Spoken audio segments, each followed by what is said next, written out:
Rahim. Assalamu alaikum to all students. Again welcome in the class of computer science. Student हम C language को discuss कर रहे हैं और अल्हम्दुलिल्लाह we have completed the chapter number 12 जिसके अंदर हमने रेपिटेशन स्ट्रक्चर या आप कह लें कि हमने लूप्स को डिस्कस किया। हमने while loop, do while loop, for loop और लास्ट लेक्चर के अंदर हमने नेस्टेड लूप को डिस्कस किया। हमने डिफरेंट प्रोग्राम्स को एग्जीक्यूट करके भी देखा। तो आज हम नेस्टेड लूप से रिलेटेड कुछ ऐसे प्रोग्राम डिस्कस करने जा रहे हैं जो स्टूडेंट्स अक्सर आपके एग्ज़ाम के अंदर आते हैं या आपकी बुक में भी गिवन है। फॉर एग्ज़ाम्पल अगर इस तरह का कोई पैटर्न आपको गिवन है और कहा जाता है कि ऐसा प्रोग्राम लिखें जो आपको इस तरह का पैटर्न डिस्प्ले करे, या आपको कहा जाता है कि ऐसा प्रोग्राम लिखें जो इस तरह का पैटर्न जो है वो डिस्प्ले करे। स्टूडेंट्स ऐसे प्रोग्राम को रटा लगा लेते हैं, वो लिख भी देते हैं, लेकिन उनको ये आइडिया नहीं होता कि ये कैसे प्रोग्राम एग्जीक्यूट होता है और कैसे ये हमारा स्क्रीन पे ये जो स्ट्रक्चर है या फॉर्मेट है ये डिस्प्ले होता है। तो आज हम देखेंगे, इसको हम बोर्ड पे रन करके देखेंगे step by step, one by one, ताकि आप अच्छे से इसको अंडरस्टैंड करें। दूसरा एक और बात का स्टूडेंट आपने ख्याल रखना है कि ऐसे प्रोग्राम्स के अंदर जो नेस्टेड लूप है ये हमारी हेल्प करता है। तो देखते हैं कैसे नेस्टेड लूप हमारी हेल्प करता है जी स्टूडेंट। अब यहाँ पे हमारे पास write a program that display the following block, एक ब्लॉक गिवन है और आपको कहा गया है कि इससे रिलेटेड एक प्रोग्राम लिखें। हमने प्रोग्राम लिखा, हेडर फाइल्स को इंक्लूड किया, वॉइड मेन, हमने दो वेरिएबल ले लिए m और n, दो वेरिएबल लिए। उसके बाद हमने पहला फॉर लूप चलाया that is called the outer. ये स्टूडेंट हमारा आउटर जो लूप है, आउटर, हाँ जी। उसके बाद हम ब्रैकेट स्टार्ट है तो ये वाला हमारा इनर लूप है, इनर जी स्टूडेंट। इस इनर लूप की बॉडी में सिर्फ ये एक स्टेटमेंट है, ये डिफरेंट स्टेटमेंट है, क्योंकि अगर ये दोनों स्टेटमेंट इसकी बॉडी में शामिल होती तो फिर हम ब्रैकेट्स लगाते हैं। और इस बात का स्टूडेंट आपने ख्याल रखना है कि जब भी आप वाइल को यूज़ करेंगे, डू वाइल को यूज़ करेंगे, इफ़ को यूज़ करेंगे, इफ़ एल्स को यूज़ करेंगे, अगर आप इनके बाद ब्रैकेट का इस्तेमाल नहीं करते तो आपका जो कंपाइलर है जस्ट वन स्टेटमेंट को उसका पार्ट समझता है, बाकी स्टेटमेंट को उसका पार्ट नहीं समझता। तो आपने बॉडी ऑफ द लूप या बॉडी ऑफ इफ एल्स के अंदर एक से ज़्यादा स्टेटमेंट चलाना चाहते हैं तो स्टूडेंट आपको ब्रैकेट्स लगानी पड़ेंगे। तो यहाँ पे सिर्फ ये इस लूप का पार्ट है, ये वाली स्टेटमेंट इसका पार्ट नहीं है। ये जब हमारा लूप कंप्लीट एग्जीक्यूट होगा उसके बाद ये वाली स्टेटमेंट एग्जीक्यूट होगी जी स्टूडेंट। ये हमारा इनर लूप है, ये आउटर लूप है। तो अब हम देखते हैं कि ये हमारा प्रोग्राम एग्जीक्यूट किस तरह होता है, मेमोरी के अंदर बेसिकली क्या होगा और स्क्रीन पे क्या डिस्प्ले होगा जी स्टूडेंट। देखते हैं। तो सबसे पहले हमने दो वेरिएबल लिए, इंटीजर m और n। इसका मतलब है मेमोरी के अंदर एक बॉक्स आपका m के नाम का क्रिएट हुआ और एक n के नाम का क्रिएट हुआ, दो वेरिएबल हमने क्रिएट किए। उसके बाद हमारा आउटर लूप है m इज इक्वल टू 1। इसका मतलब है आपको पता है कि जो हमारा फॉर लूप का स्टूडेंट सिंटैक्स है उसमें सबसे पहले इनिशियलाइजेशन होती है, हमने वेरिएबल को वैल्यू दी, उसके बाद कंडीशन को चेक किया, this is the second step.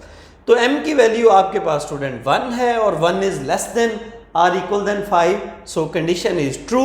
तो हम यहाँ पे inner loop, body of the loop में एंटर हो जाएंगे। तो हमारे पास बॉडी ऑफ द लूप के अंदर क्या है जी, इनर लूप। तो अब इनर लूप एग्जीक्यूट होगा, n इज इक्वल टू 1, इसका मतलब है n की वैल्यू भी 1 हो जाएगी। कंडीशन चेक करेंगे, n इज लेस देन और इक्वल देन 5, कंडीशन ट्रू है क्योंकि n की वैल्यू 1 है और यकीनन ये लेस है 5 से। तो जैसे ही ये लेस है तो इसका मतलब है इसकी बॉडी एग्जीक्यूट होगी। तो प्रिंट एफ में स्टार है तो स्क्रीन पे आपका स्टार प्रिंट होगा स्टूडेंट। उसके बाद ये लूप दोबारा यहाँ पे चला जाएगा, n में एक प्लस होगा तो n की वैल्यू हो जाएगी 2। अब 2 दोबारा कंडीशन चेक होगी, ये इस तरह एग्जीक्यूशन होगी, यहाँ से यहाँ पे जाएंगे इंक्रीमेंट पे, फिर कंडीशन पे जाएंगे, फिर स्टेटमेंट पे, फिर इंक्रीमेंट पे, कंडीशन पे और स्टेटमेंट पे। हमने फॉर लूप में पढ़ा था कि ये जो आपकी इनिशियलाइजेशन है ये ओनली वन टाइम एग्जीक्यूट होती है, उसके बाद एग्जीक्यूट नहीं होती जी स्टूडेंट। तो हमारी n की वैल्यू स्टूडेंट होगी 2, तो 2 इज लेस देन और इक्वल देन 5, फिर आपका ये प्रिंट हो जाएगा स्टार जी, ठीक है। दोबारा वापस जाएंगे, n की वैल्यू 3 हो जाएगी, 3 इज़ लेस देन 5, अगेन ये आपका स्टार प्रिंट हो जाएगा। जाएंगे 4 हो जाएगी वैल्यू, फिर कंडीशन ट्रू है, फिर स्टार प्रिंट हो जाएगा।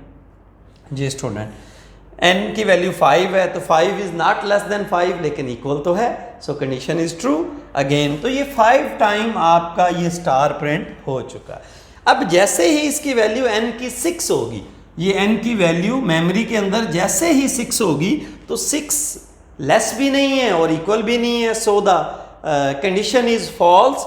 तो हम इसकी बॉडी से एग्जीक्यूट जो है स्किप कर जाएंगे या इससे हम बाहर चले जाएंगे। इससे नेक्स्ट स्टेटमेंट है प्रिंट f/n। इसका मतलब है हमारा जो कंट्रोल है वो नेक्स्ट लाइन पे चला जाएगा। इस लाइन का सिर्फ इतना ही काम है। अच्छा, उसके बाद ये आपकी जो कंप्लीट बॉडी है फॉर लूप की, ये एंड हो चुकी है और ये हमारा लूप भी, इनर लूप कंप्लीट एक दफ़ा एग्जीक्यूट हो चुका है। अब ये कंप्लीट एग्जीक्यूट हो गया है तो दोबारा वापस हम आउटर लूप के पास जाएंगे, क्योंकि यहाँ पे जब हमने इसको स्टार्ट किया तो इसकी वैल्यू m की 1 थी। अभी तक भी देखे मेमोरी के अंदर इसकी वैल्यू 1 पड़ी हुई है। तो अब इसने दूसरी दफ़ा भी तो चलना है, क्योंकि यहाँ पे कंडीशन में m is less than equal than 5। इसका मतलब है हमारा जो आउटर लूप है उसने 5 टाइम चलना है। अभी तो सिर्फ एक दफ़ा एग्जीक्यूट होगा। जी स्टूडेंट, m की वैल्यू आपके पास हो जाएगी 2।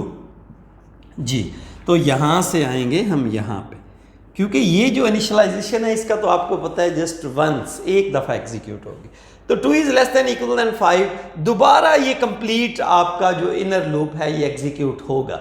ये कल इस बात को हमने जब नेस्टेड लूप को डिस्कस किया था तो बहुत अच्छे से हमने डिस्कस किया था कि आउटर लूप एक दफ़ा चलेगा लेकिन इनर लूप कंप्लीट चलेगा। चाहे वो 5 दफ़ा चल रहा है या 10 दफ़ा चल रहा है, तो आउटर लूप के एक दफ़ा चलने पे इनर लूप कंप्लीट एग्जीक्यूट होगा। जी, दोबारा इसको एग्जीक्यूट करेंगे हम। अब हमारे पास m की वैल्यू 2 है और हमारे पास जो दोबारा इसको स्टूडेंट एग्जीक्यूट करेंगे तो दोबारा n की वैल्यू यहाँ पे 6 थी, तो ये दोबारा इनिशियलाइजेशन होगी इसको 1, ठीक है, क्योंकि नए सिरे से इसको हम दोबारा से चला रहे हैं।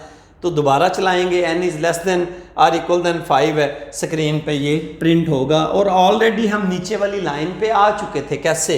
हमने प्रिंट f/n जो लगाया था \n, तो उसकी वजह से हम ऑलरेडी नीचे आ चुके थे।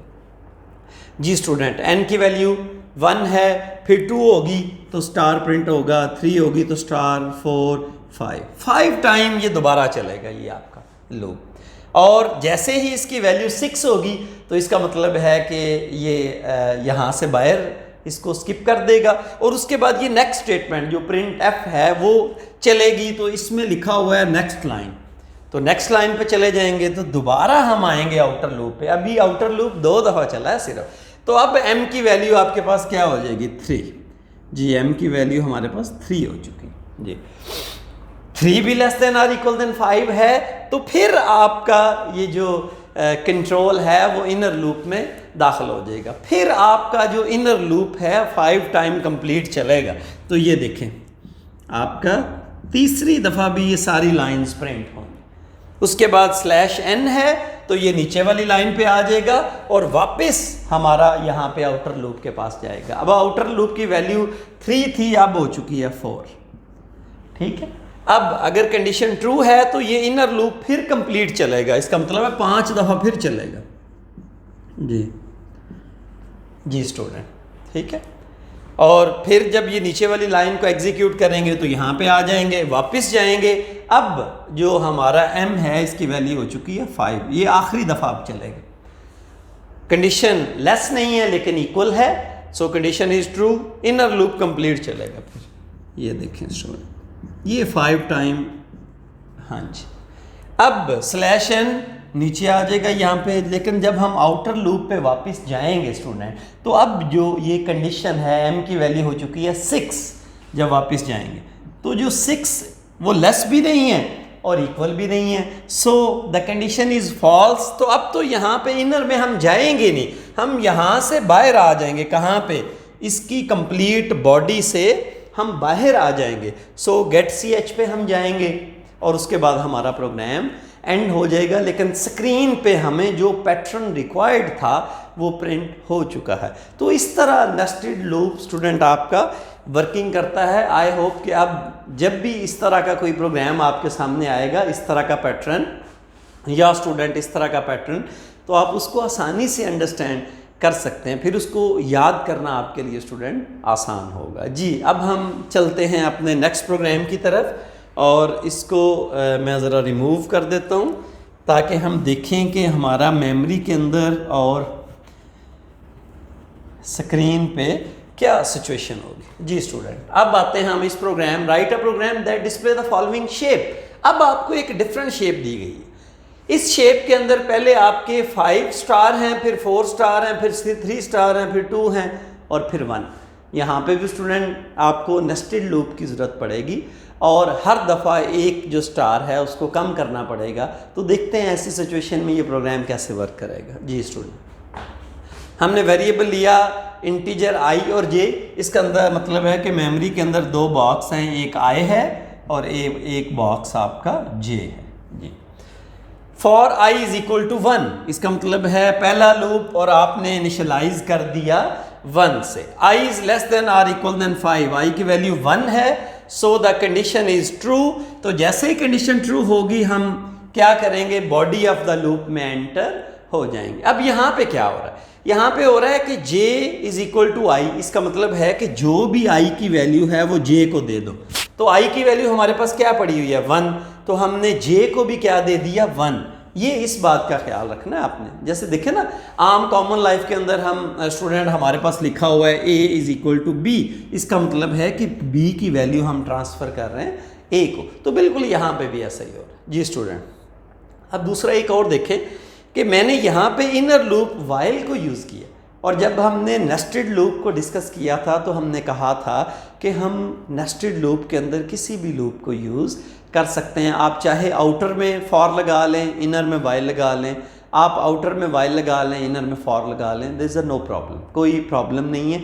आप आसानी से किसी भी लूप पे नेस्टेड लूप को अप्लाई कर सकते हैं। जी स्टूडेंट, अब वाइल आ गया, वाइल में कंडीशन लगाई j is less than or equal than 5, तो j की वैल्यू स्टूडेंट आपके पास 1 है।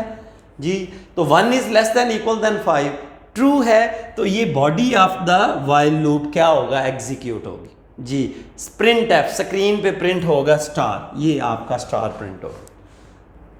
उसके बाद j प्लस प्लस है, मतलब j में हमने एक इंक्रीमेंट कर दिया। और अब एक बात देखें कि यहाँ पे हमने 2 स्टेटमेंट लिखी हैं तो ब्रैकेट्स लगाएं। यहाँ पे अगर आप देखें तो हमने स्टूडेंट ब्रैकेट नहीं लगाई थी, तो क्योंकि एक स्टेटमेंट थी इसका पार्ट, इस फॉर का। अगर ये दोनों स्टेटमेंट इस लूप का पार्ट होती तो यहाँ पे ब्रैकेट लगाते। अगर आप ब्रैकेट नहीं लगाते तो आपका कंपाइलर ये समझता है कि सिर्फ एक स्टेटमेंट ही इस लूप का पार्ट है। तो यहाँ पे 2 स्टेटमेंट इसका पार्ट थी इसका बॉडी ऑफ द लूप में, तो हमने ब्रैकेट लगाई। जी स्टूडेंट, तो अब हमारे पास j की वैल्यू 2 हो चुकी है, तो वापस कहाँ जाएंगे, ये यहाँ पे। ठीक है, ये तब तक चलेगा जब तक ये आपका जो कंडीशन है फॉल्स नहीं हो जाती। तो हमारे पास स्टूडेंट j की वैल्यू 1 थी, अब 2 हो चुकी है, 2 इज लेस देन 5 है, तो फिर स्टार प्रिंट होगा। j में एक इंक्रीमेंट होगा, j की वैल्यू 3 हो जाएगी। हाँ जी, साथ साथ मेमोरी में भी ये चेंज होती रहेगी 3, तो फिर स्टार प्रिंट हो जाएगा। फिर आप में j की वैल्यू एक ऐड होगा तो j की वैल्यू 4 हो जाएगी, तो 4 ये भी ट्रू है। ठीक है, तो फिर आपका ये जो स्टार है प्रिंट होगा। अब जब दोबारा इसको इंक्रीमेंट करेंगे j की वैल्यू क्या हो जाएगी 5। जी स्टूडेंट, यहाँ पे भी 5 हो जाएगी, तो 5 लेस नहीं है लेकिन इक्वल तो है, तो इसका मतलब है कंडीशन ट्रू है, फिर आपका स्टार प्रिंट होगा। 5 टाइम आपका स्टार प्रिंट हो चुका है और हमने यहाँ पे 5 टाइम तक ही इसको चलाना था। जैसे ही j की वैल्यू होगी 6, तो नो कंडीशन इज फॉल्स। अब मेमोरी के अंदर भी j की वैल्यू अगर 6 हो गई है, so the condition is false, तो इसकी बॉडी नहीं चलेगी। अब ये कहाँ पे आएगा, यहाँ से जो नेक्स्ट लाइन है यहाँ पे जाएगा। तो नेक्स्ट लाइन स्टूडेंट हमारी क्या है, प्रिंट एफ स्लैश एन। इसका मतलब है नीचे वाली लाइन पे आपने चले जाना। ठीक है, क्योंकि हमने कोई ऐसा मैकेनिज्म तो अपनाना है कि हमारे पहले 5 स्टार प्रिंट हों, उसके बाद हमारा कंट्रोल नेक्स्ट लाइन पे चला जाए। अब हम चाहते हैं कि हमारे 4 स्टार प्रिंट हों। अब यहाँ से वापस हमने स्टूडेंट कहाँ जाना है, अपने आउटर लूप के पास, यहाँ पे। जी, यहाँ से फिर यहाँ पे, ये इस तरह एग्जीक्यूशन होती रहे। अब आप देखें आई की वैल्यू आपके पास 1 थी पहले, अब आई में अगर एक ऐड होगा आई प्लस प्लस तो आई की वैल्यू हो चुकी है 2। जी स्टूडेंट, तो 2 is less than or equal than 5, ये 2 लेस है जी। तो आपका जो कंट्रोल है वो एंटर हो जाएगा इनर लूप के अंदर।